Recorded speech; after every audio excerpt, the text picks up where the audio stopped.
Franchement, les gars, quand on voit le niveau actuel de Messi au Barça, moi je vous dis les frères, je vous le dis sincèrement, c'est du gâchis que là actuellement il joue pas en Europe. C'est du gâchis que là actuellement il joue en MLS dans le championnat américain, les gars, c'est n'importe quoi.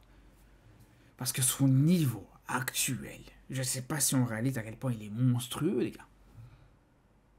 Il est encore en forme, même à 38 ans, les gars. Même en fin de carrière, là actuellement, je vous dis, Messi a sa place dans quasiment n'importe quel club en Europe. Et franchement, le voir revenir au Barça, ça me choquerait absolument pas, les gars. Vraiment pour le bien du football, les gars, pour la beauté du football, revoir Messi au Barça. Avec une attaque composée de Yamal, de Rafinha et de Messi, par exemple. Ça pourrait être exceptionnel.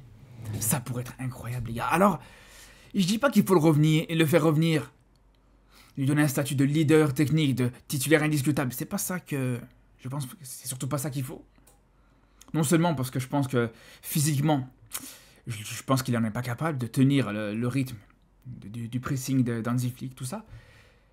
Et surtout, je pense que sur le long terme, ça pourrait être problématique. Parce que même si sur le court terme, tu peux faire avec, tu peux jouer avec Messi, même un Messi qui court pas beaucoup, etc. Ça peut se faire. Mais le problème, c'est que si tu recrées une dépendance de Messi, sur laquelle tu viens de ressortir là actuellement, ça peut être une grosse conséquence pour les années à venir, les gars. Donc bien sûr que s'il vient, il ne faut pas qu'il prenne trop de place. Mais je vous le dis, les gars, en dehors de ce, justement, là, aujourd'hui, ce serait peut-être le seul inconvénient. S'il vient, il y aura peut-être cette tendance à se retrouver dans une nouvelle Messi-dépendance, et ça sera la pire chose à faire aujourd'hui, c'est clair et net. Mais je vous le dis, les gars, tu mets un Messi sur le banc, qui rentre sur quelques matchs, qui fait souffler un petit peu certains joueurs, etc. Non seulement en termes de rythme, je pense que ça serait pas mal pour lui. Ça va mettre un petit peu au repos d'autres joueurs. Et lui-même, les gars, en jouant quelques bouts de match, il pourra faire les efforts qu'il faudra faire sous Hansi Flick. Il pourra enchaîner juste derrière avec la Coupe du Monde au mois de juin. Il pourrait être dans le meilleur état de forme pour la Coupe du Monde au mois de juin aussi. Même pour lui, donc je pense que ça peut être positif. Pour le Barça, t'arrives en quart de finale, huitième de finale, demi-finale de Ligue des Champions. Quand t'as des joueurs qui commencent à être un petit peu fatigués physiquement, surtout les attaquants, etc. Tu fais 60 premières minutes qui sont bonnes, tu fais rentrer un Messi à la fin. Ah les gars, je peux vous dire les gars, c'est vraiment ce qu'il te faut actuellement pour voilà, aller chercher cette Ligue des Champions, les gars, je vous le dis. Tu mènes au score par exemple, ou même t'es mené au score, peu importe, je sais pas les gars. Mais en tout cas, tu fais rentrer un Messi, sans même voir l'animation offensive du Barça, c'est sûr et certain que dans la tête des adversaires, ça joue pas de la même manière, les gars. Après, il y en a qui pourraient se dire, non mais Messi il est finito, Messi il a plus le niveau, Messi il est plus... Les gars, je vous dis, là actuellement, les frères, Messi c'est 12 buts sur les 6 derniers matchs. 12 buts et 5 passes D sur les 6 derniers matchs, les frères. Je sais pas si vous vous rendez compte. À chaque doublé, à chaque match plutôt, il te met un doublé. Avec une ou deux passes D comme ça qui passent. Voilà, c'est le bonus. Le bonus à chaque fois. Vous vous rendez compte ou pas, les gars? Vous vous rendez compte? Alors ça a beau être la MLS, hein, n'importe quel championnat au monde. À partir du moment où tu as un joueur qui te met des doublés à chaque match, c'est pas rien du tout, les gars. Et même si ça suffisait, si ça vous suffit pas, si on prend en compte les matchs en Coupe du Monde des clubs, mais vous vous rendez compte, la Coupe du Monde des clubs, qu'il a été capable de sortir même à 38 ans, même en fin de carrière, même en jouant dans une équipe éclatée où tu n'as aucun joueur qui est à la hauteur. Vous vous rendez compte de la Coupe du Monde des clubs qu'il a fait? Vraiment, il a été très bon. En phase de poule, il a fait des belles choses.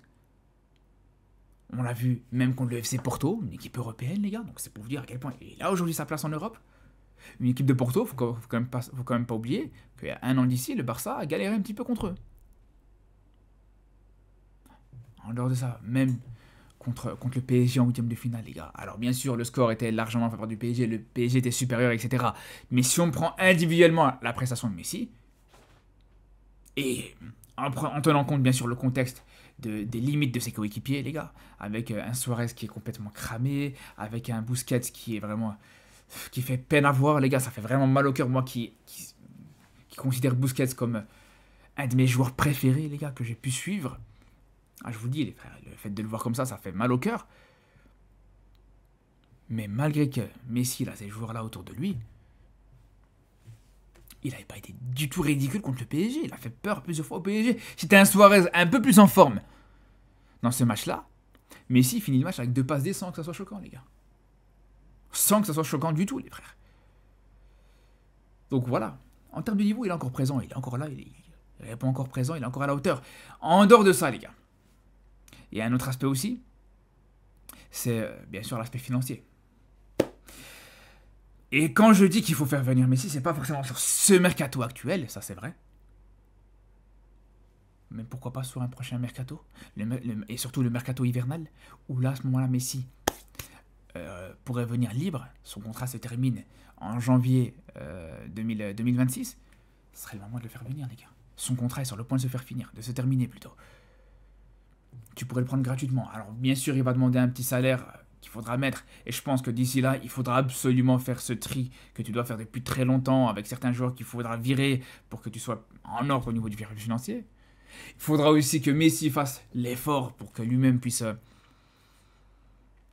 être inscrit.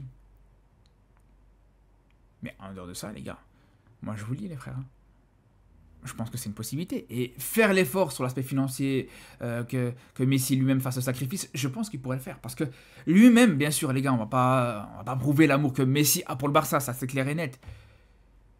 Le mec était vraiment dégoûté à l'époque de partir du Barça, de quitter le Barça. Vraiment, il est parti avec un regret énorme à tel point où il arrive au PSG, il n'avait pas envie de jouer. On l'a bien vu à quel point Messi au PSG n'avait pas envie. Il n'avait carrément pas envie, les gars. Mais bref, ça c'est encore un autre débat. Mais tout ça pour dire, si là tu lui donnes la possibilité de revenir en Europe, qui plus est au Barça, un des favoris pour la prochaine Ligue des Champions, une des meilleures équipes d'Europe, voire du monde actuellement, pour reprendre du rythme, rejouer le haut niveau avant de jouer une Coupe du Monde en 2026, en juin 2026, je pense que s'il doit faire le sacrifice, il le fera. Il y a tous les ingrédients qui sont positifs pour lui, les gars. Comme je vous dis, une saison, voilà, en Europe, dans le haut niveau. Le fait de revenir en forme juste derrière pour la Coupe du Monde, d'être au maximum de ses capacités pour cette Coupe du Monde qui pourrait jouer avec l'Argentine, et pourquoi pas aller conserver son trophée de champion du monde, c'est une possibilité aussi.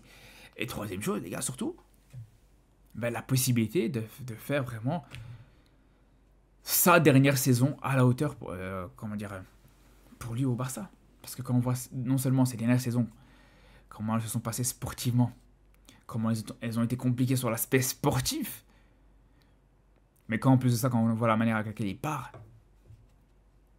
c'est décevant, les gars. Enfin, c'est dommage pour lui, les gars. Et un joueur comme Messi ne méritait pas un départ comme ça, ne méritait pas aussi une fin comme ça, les gars, parce qu'on s'en rappelle à quel point c'était compliqué, les gars. Les derniers mois, les dernières années de Messi, compliqué, les frères. Pas pour lui individuellement, mais pour le club de manière générale. Et élimination en 8e de finale contre le PSG. En Liga, c'était compliqué. Le jeu proposé par le Barça, c'était compliqué aussi. Les joueurs autour de lui, c'était désastreux.